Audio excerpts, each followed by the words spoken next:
Spoštovane gledalke, cenjeni gledalci, lepo pozdravljeni, spremljate dogodke dneva. 20 uspešnih let City centra Celje.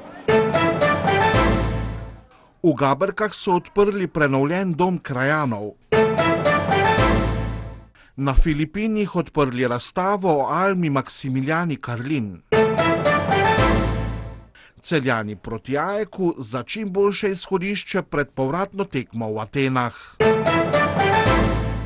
City center Celje praznuje 20 let delovanja. Tudi po 2 desetletjih ostaja največje in najbolj priljubljeno nakupovalno središče v regiji. Ob jubileju so pripravili nagradno igro, obiskovalce pa vabijo tudi v bazen z žogicami.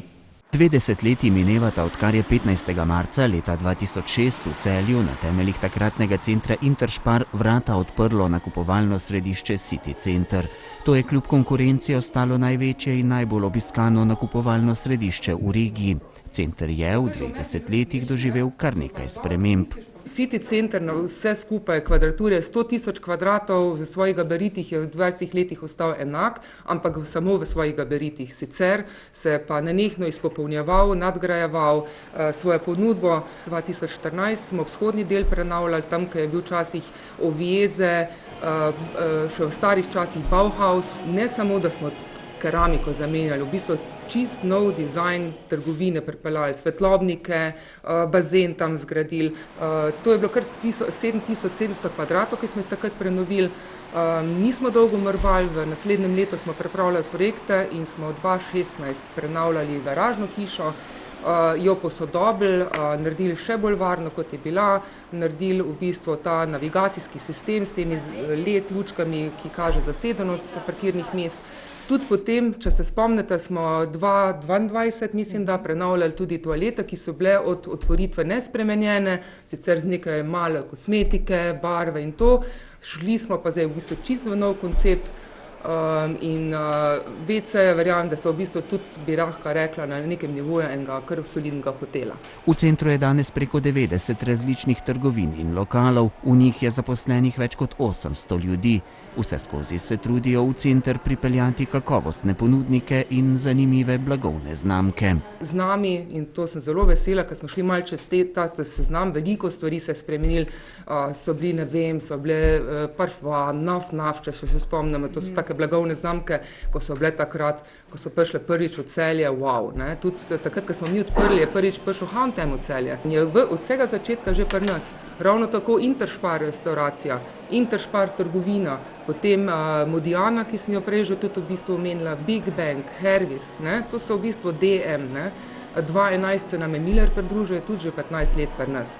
Smo tudi zelo veseli, takrat smo tudi 5 trgovin združili in smo na skoraj 1750 kvadratih naredili največji Miller tule v regiji. Tako da v bistvu smo kar nekaj prinesli, ne samo k razvoju, to si upam trditi, za City center sam, ampak za Celje kot v celoti.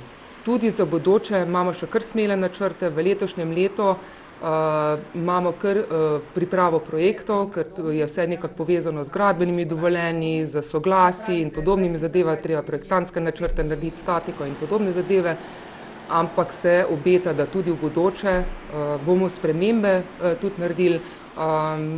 Mogoče bi sam enega omenila, ki bo, prenavljala se bo tudi džungla v bližnji prihodnosti. City center pa ni le prostor nakupovanja. V 20 letih je postal tudi nepogrešljivo prizorišče družabnega življenja. Obenem tam skrbijo za različne dogodke, s katerimi popestrijo dogajanje v centru. Vedno se spreminja, ni dolgočasen, ni samo nakupovalno središče, ker to je bila tudi v bistvu od začetka že naša vizija, da to ni samo nakupovalno središče, v katerem opraviš nakup, ampak je to kraj, kjer se srečuješ s prijatelji, z znanci, greš na kavo, na kosilo in doživiš tudi sam nakup. Tako da v bistvu City center je dosti več in takrat že, ko smo imeli kar to smelo vizijo pred 20 leti. Delamo dogodke, ki premikajo meje, ki pustijo prah za sabo in če se spomnimo, kje so teme, zagotovo smo lahko ponosni na modne spektakle, ki smo jih delali vrsto let. Ponosni smo na City Band koncerte, 16. leto zapored bo letos. Rejniki, to je City center v Srceh, humanitarni sklad dobrodelne prireditve, ki ga peljemo prav tako leto, že 18. leto. In če se še malo vrnem na tiste številke, več kot 3000 dogodkov smo našteli zagotovo v vseh teh 20 letih. Ponosni smo na to, da in dobrodelnost, in modni spektakli, in koncerti dajejo tradicijo temu centru in potem smo tudi prepoznavni. So pa center tudi v zadnjih 2 desetletjih vse skozi posodabljali, tako z rednimi prenovami kot premišljenimi investicijami v objekt, infrastrukturo ter trajnostne rešitve. Nismo pa pozabili tudi iti v korak s časom, seveda se center poleg tega, da je posodabljal svojo ponudbo in pa tehnično se posodabljal, smo tudi strateško usmeritev naše korporacije SES, Spar European Shopping Center, s sedežem v Salzburgu, tudi tu ponotranjen v Celju, v okviru tega posodobili tudi tehnične zadeve v sami hiši, se pravi varnostni sistem, potem izgradili smo sončno elektrarno, to je ena izmed večjih v Celju in okolici. Imamo največjo število e-polnilnih postaj v regiji na enem mestu. Te se bodo letos še razširile v zunanjem delu, bomo dobili dodatnih 6, gradbeno dovoljenje je že šlo skozi, tako da to bo letos še ta sprememba. Ob jubileju so za obiskovalce in kupce pripravili 2 presenečenji. Še do 21. marca bo na osrednjem prireditvenem prostoru velik bazen s kar 400 000 pisanimi žogicami, ki obiskovalce vabi, da skočijo vanj, se prepustijo sproščenemu vzdušju in se zabavajo. Hkrati pa lahko sodelujejo tudi v nagradni igri z več kot 200 nagradami in nagradnim skladom 2000 evrov v darilnih bojnih desetak. V Gaberkah so odprli prenovljen dom krajanov. Prostore, v katerih je bila vaška trgovina, so prenovili, naložba pa je bila vredna nekaj manj kot 100 000 evrov. Obnovljene prostore bodo uporabljali tudi vrtčevski otroci. Prenovljeni prostori doma krajanov so tako včeraj ponovno predani v uporabo. Kot je povedal šoštanjski župan, so bili potrebni obnove, saj jih je trgovec po izselitvi za sabo pustil v slabem stanju. Ko sem po zaprtju trgovine stopil v te prostore, je bil tu cel rastor, moram odkrito povedati.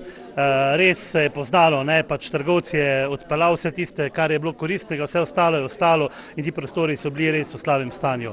Danes, ko to pogledamo, je čist druga slika in jaz mislim, da je res da so dobile Gaberke en prostor druženja, povezovanja. Krajani so sicer prenovljenih prostorov veseli, a grenak priokus ostaja. Za kraj pomeni to ena velika pridobitev, predvsem za krajane in nas v krajevni skupnosti, ker izgubili smo pridobili smo en velik prostor in pa izgubili smo trgovino v Gaberkah. In prav ponosni smo na te prostore, ki jih lahko uporabljajo zdaj od krajanov do vrteca. Prenovljene prostore bodo uporabljala tudi lokalna društva. Prenovili smo večnamensko dvorano, s tem smo pridobili dvorano in prostore za društva v kraju. Dodali smo tudi eno kuhno, čajno kuhno in WC v spodnjih prostorih. No, občini upajo, da bodo prenovljeni prostori zaživeli. Mogoče bojo res ti prostori neko srce skupnosti, tukaj povezovanja, pa tudi ne samo otrok, dobivajo tudi društva svoje prostore, tukaj pisarne, klubski prostor in sem prepričan, da je to izjemno velika pridobitev. Konca gradbenih del pa so zagotovo veseli v vrtcu.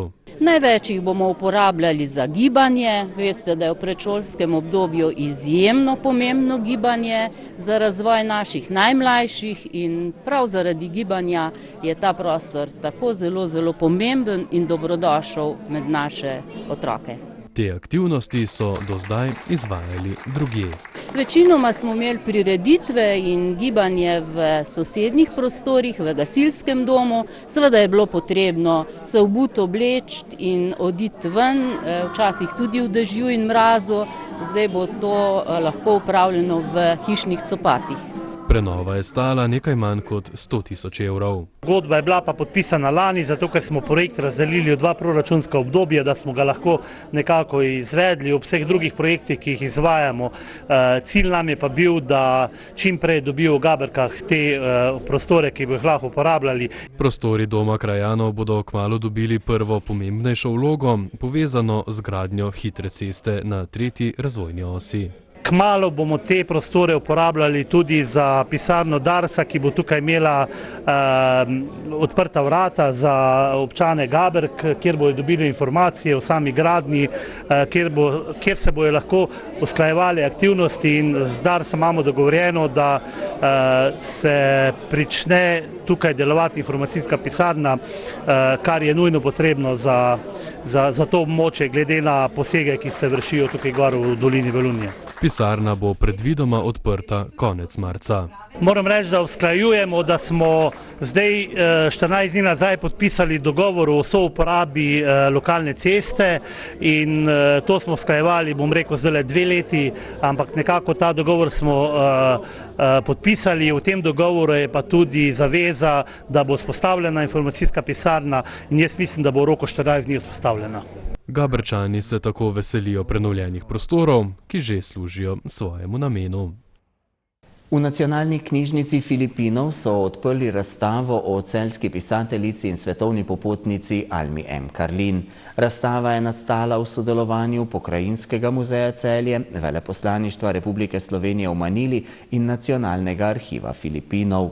Skupna razstava je posvečena Mednarodnemu dnevu žensk in Filipinskemu nacionalnemu mesecu žensk, saj predstavlja življenjski poti 2 izjemnih žensk, Alme M. Karlin in Marije Paz Guazon. Ti sta v 20 letih 20. stoletja vsaka na svoj način presegali geografske, družbene in kulturne meje. Po zaključku predstavitve v Nacionalni knjižnici Filipinov bo razstava o Almi M. Karlin gostovala še na več drugih prizoriščih.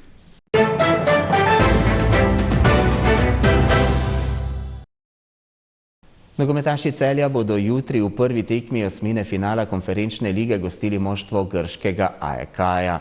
Celjani so Grke v prvem delu letošnje sezone premagali s 3-1. AEK je na domačih in evropskih zelenicah neporažen od 26. oktobra lani in je trenutno vodilno moštvo grškega prvenstva. Analiziramo njihovo tekmo, ne vem, sem pogledal 5-6 zadnjih tekem, kako igrajo, kaj so spremenili, kaj ne spremenili, in seveda nekatere stvari tudi vzamemo iz prejšnje tekme, ampak oni na dosti drugačen način zdaj igrajo, naprimer. Zdaj igrajo z 2 klasičnimi špicami, tako da ne gledamo na njih, njihova forma jasno, naša forma tudi v tej situaciji. Jaz zdaj samo delamo s tem, da popravimo te stvari, katere ne delujejo, in to je osnovna stvar, katera mene zanima. Tako da jih analiziramo, ampak analiza vedno izhaja od nasprotnika. Majevski se na druženju s predstavniki 7. sile ni mogel izogniti vprašanju o trenutnem stanju v celjskem moštvu, ki je pod njegovim vodstvom v državnem prvenstvu izgubilo tekme proti Olimpiji, Bravu in Aluminiju. Vi ste ljudje, kateri spremljate nogomet, ne slovenski. Vi mogli bi analizirati že naše tekme, na kakšen način mi igramo že dolg časa. Zadnji dnevi nismo, rekel bi, ni dnevi. Zadnje mesece nismo v pravem stanju. I to že jasno določeno vidi na igrišču. To je prvo. Jaz sem zdaj trudim na to, da to popravimo. Jaz smo izgubili zdaj 3 tekme. Olimpija, Bravo in Aluminij. Vsaka tekma različna je bila. Vsaka tekma pokazala, kaj ni funkcionirala, kaj je funkcionirala. Vsi ljudje, kateri so tu, vi morate malo bolj to spremljati. Ok, zdaj bom šel naprej. Analizirali ste naše tekme v lani. Kako smo začeli v februarju igrati? Poraz Bravo, poraz Maribor, remi z Muro, poraz proti Olimpiji, remi proti Primorju. To so bili naši vsi tekme v lani. Verjetno moram nekaj tudi spremljati. Zakaj je to zgodilo? Mogoče kaj smo narobe delali. Jaz tudi analiziram. Zato vedno govorim, nisem rad govoriti, vedno rad delam. In kako se Majevski sooča s številnimi medijskimi ugibanji, da je samo vprašanje časa, kdaj bodo vodilni možje kluba javnosti predstavili njegovega naslednika? Prva sploh to ni spremljam, vidim to in nažalost to že vidim zadnje leto v sodobnem nogometu. Zdaj noben ne spoštuje dela trenerja, noben. Poglejte v Angliji, že koliko trenerov menjali v lani, zdaj to leto, od začetka. Tako da te zdaj vsi takoj pride nov trener, zdaj verjetno kmalu bo menjali Igora Tudora, ne? Verjetno. A človek koliko dela? 3 tedne. In kaj on lahko naredi za 3 tedne? In to zdaj, nažalost, moje mnenje, sodoben nogomet, da delo trenera zdaj ni več spoštljivo, kot bilo prej. Vsi zdaj hočejo lastniki, to, takoj greš od začetka, ti boš to, mi prodamo 20 igralcev, mi bomo prvi zmagali vse. Ne, tako ne gre.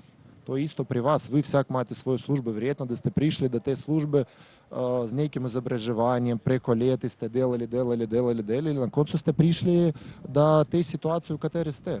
To je tudi normalna stvar. Ampak mi lahko govorimo, ja, pri nas vse slabo, to. Ne, slabo zdaj v Iranu, verjetno, ne?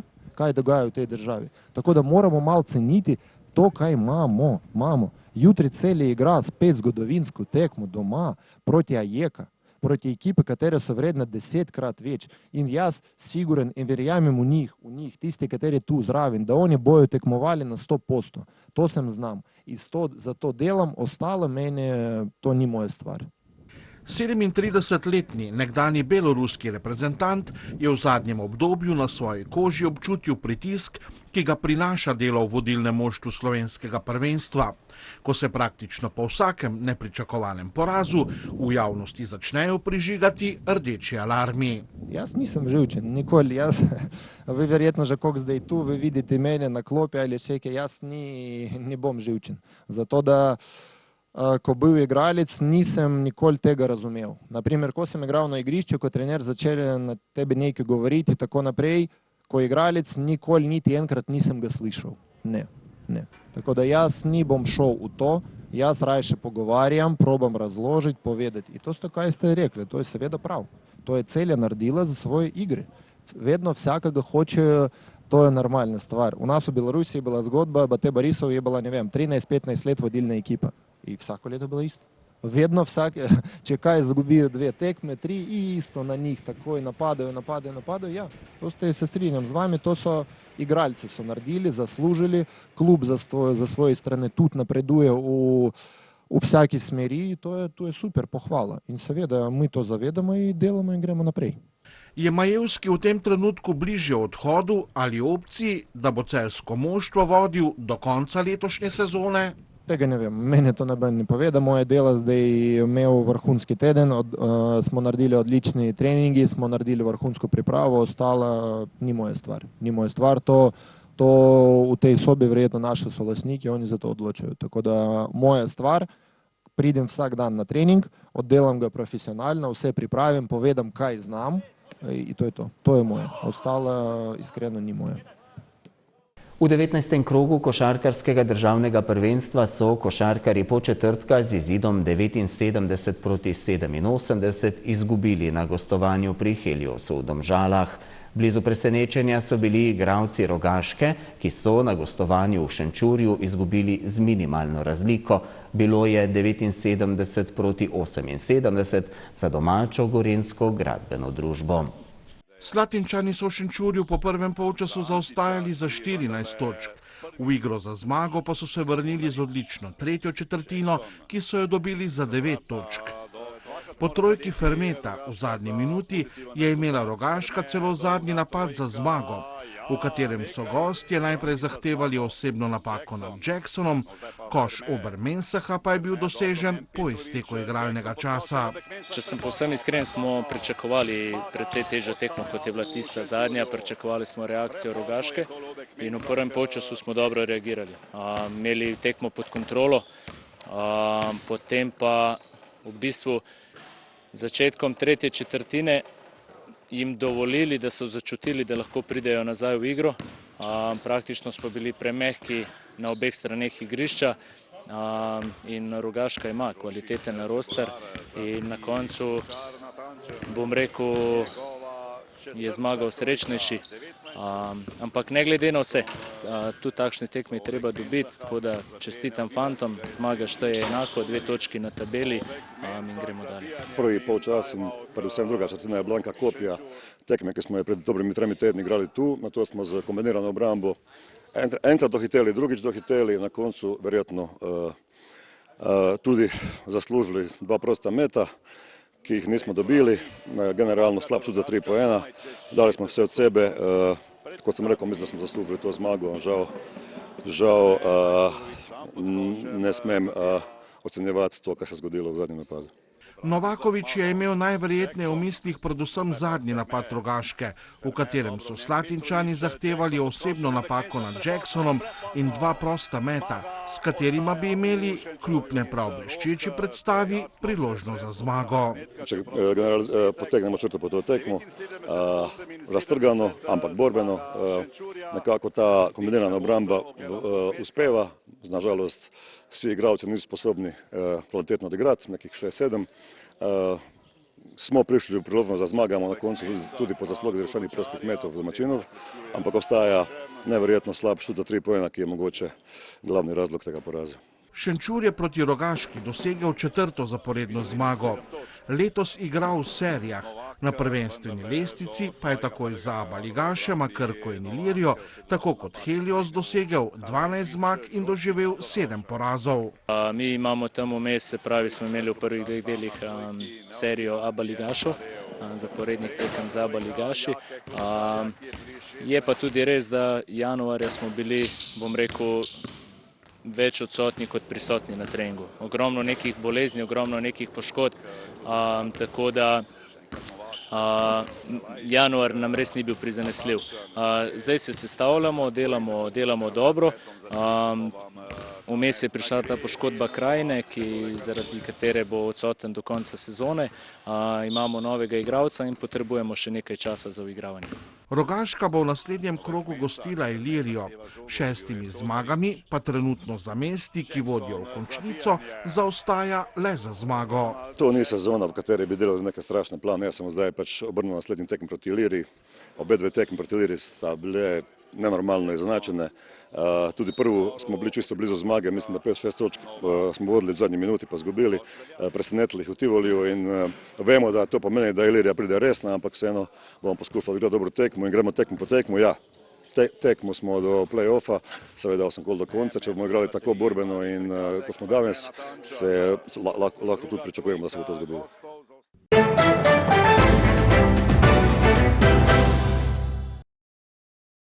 Po noči bo na zahodu in jugu padla kakšna kaplja dežja, drugod bo po večini suho. Najnižje jutranje temperature bodo od 2 do 7, na Primorskem okoli 10 stopinj Celzija. Jutri bo spremenljivo do pretežno oblačno, čez dan bodo nastajale krajevne plohe. Najvišje dnevne temperature bodo od 11 do 16 stopinj Celzija. V petek in v soboto bo deloma jasno z občasno povečano oblačnostjo. Predvsem v soboto popoldne bo nastala kakšna ploha. Spremljali ste informativno oddajo Dogodki dneva. Toliko za nocoj. Hvala, ker ste bili v naši družbi. Ne zamudite nas znova jutri. Nasvidenje.